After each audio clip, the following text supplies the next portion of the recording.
ಮಂಡ್ಯದಲ್ಲಿ ಸುಮಲತಾ ಅಂಬರೀಶ್ ಭರ್ಜರಿ ಪ್ರಚಾರವನ್ನ ನಡೆಸ್ತಾ ಇದ್ದಾರೆ. ಮಂಡ್ಯದ ಕಿಲಾರದಲ್ಲಿ ಸುಮಲತಾ ಅಂಬರೀಶ್ ಮತಯಾಚನೆಯನ್ನ ಮಾಡ್ತಿದ್ದಾರೆ. ಮತಯಾಚನೆ ವೇಳೆ ಕಾಂಗ್ರೆಸ್ ಕಾರ್ಯಕರ್ತರು ಕಾಂಗ್ರೆಸ್ ಬಾವುಟವನ್ನ ಹಿಡಿದು ಸುಮಲತಾಗೆ ಸಾಥ್ ನೀಡ್ತಾ ಇದ್ದಾರೆ. ಸುಮಲತಾ ಅವರ ಚುನಾವಣಾ ಚಿಹ್ನೆ ಕಹಳೆಯನ್ನ ಅಭಿಮಾನಿಗಳು ಊದಿದ್ರು.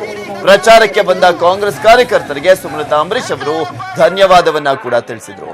ಏನೇನು ಕುತಂತ್ರ ಮಾಡ್ತಾರೋ ಮಾಡಿಕೊಳ್ಳಿ ಅಂತ ಜೆಡಿಎಸ್ ವಿರುದ್ಧ ಹರಿಹಾಯ್ದ್ರು. ನನ್ನ ಜೊತೆಯಲ್ಲಿ 3 ಸುಮಲತಾ ಹೆಸರಿನವರನ್ನ ನಿಲ್ಲಿಸಿದ್ದಾರೆ, ನನ್ನ ಫೋಟೋ ನೋಡಿ ನನಗೆ ಮತ ಹಾಕಿ ಅಂತ ಸುಮಲತಾ ಅಂಬರೀಶ್ ಅವರು ಮನವಿಯನ್ನ ಮಾಡಿದ್ರು.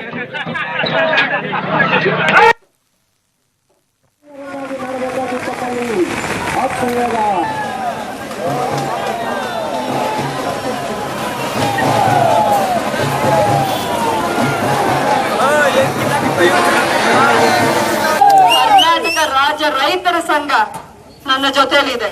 ಅದು ನನ್ಗೆ ಒಂದಷ್ಟು ಶಕ್ತಿ. ಅದು ಬಿಜೆಪಿನವರ ಬೆಂಬಲ ಇದೆ. ಇಷ್ಟೊಂದು ಒಂದೇ ಅಭ್ಯರ್ಥಿಗೋಸ್ಕರ ಒಂದೇ ಸಲ ಕೆಲಸ ಮಾಡೋದು.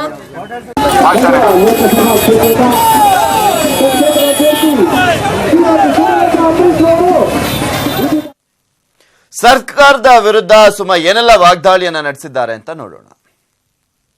ದಯವಿಟ್ಟು ಒಂದು ವಿಷಯ ಮಾತ್ರ ನೀವು ಗಮನಕ್ಕೆ ಎಚ್ಚರಿಕೆಯಿಂದ, ನೀವು ಆ ವೋಟ್ ಹಾಕುವಾಗ ವೋಟಿಂಗ್ ಮಷೀನ್ ಅಂತ ಇರುತ್ತಲ್ಲ, ಆ ಅಭ್ಯರ್ಥಿ ಹೆಸರಿನ ಪಕ್ಕದಲ್ಲೇ ಫೋಟೋನೇ ಇರುತ್ತೆ. ಆ ಫೋಟೋನ 1-2 ನಿಮಿಷ ನಿಮ್ ಟೈಮ್ ತಗೊಂಡ್ರು ಪರವಾಗಿಲ್ಲ, ಆರಾಮಾಗಿ ನೋಡಿ ಆ ಫೋಟೋನ ಗಮನಕ್ಕೆ ತಗೊಳ್ಳಿ. ಸೀರಿಯಲ್ ನಂಬರು ಇವೆಲ್ಲಾನು ಈಗ ಇನ್ನೇನು ಈ ಸಾಯಂಕಾಲದಿಂದ ಅದನ್ನ ನಾವು ಅನೌನ್ಸ್ ಮಾಡಿ ಪ್ರಚಾರ ಮಾಡ್ತಾ ಇರ್ತೀವಿ. ಇವೆರಡನ್ನೂ ನೀವು ಗುರ್ತಿಟ್ಕೋಬೇಕು. ಫೋಟೋನ ನೋಡ್ಬೇಕು. ಸುಮಲತಾ ಅಂಬರೀಶ್ ಅನ್ನೋ ಹೆಸರಿರುತ್ತೆ.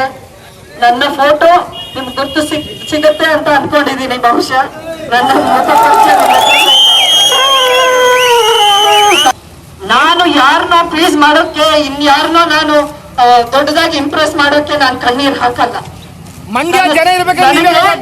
ಅನುಕಂಪ ಬೇಡ, ನಿಮ್ಮ ಪ್ರೀತಿ ಆಶೀರ್ವಾದ ಇದ್ರೆ ನನ್ಗೆ ಅಷ್ಟೇ ಸಾಕು. ಇದೊಂದೇ ನಾನು ಕೇಳ್ಕೊತಾ ಇದ್ದೀನಿ.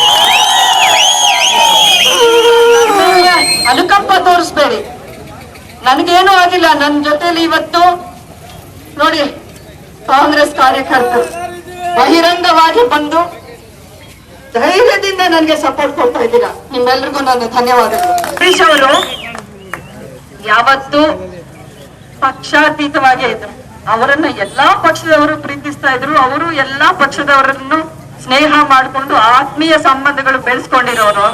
ಅವ್ರಿಗೆ ಅಜಾತ ಶತ್ರು ಅಂತಾನೆ ಹೆಸರು. ಯಾಕಂದ್ರೆ ಅವ್ರು ಯಾವ ಶತ್ರುನೂ ಇಲ್ಲ. ಆದ್ರೆ ಇವತ್ತು ಅವ್ರು ಇಲ್ಲ ಅನ್ನೋ ಕಾರಣಕ್ಕೆ, ನಾನು ಇಲ್ಲಿ ಸ್ಪರ್ಧೆ ಮಾಡ್ತೀನಿ ಅನ್ನೋ ಕಾರಣಕ್ಕೆ ನನ್ನ ವಿರುದ್ಧ ಅದು ಏನೇನ್ ಮಾತುಗಳು, ಅದಕ್ಕೆಲ್ಲ ಉತ್ತರ ನನಗ್ ಕೊಡೋಕೆ ಇಷ್ಟ ಇಲ್ಲ.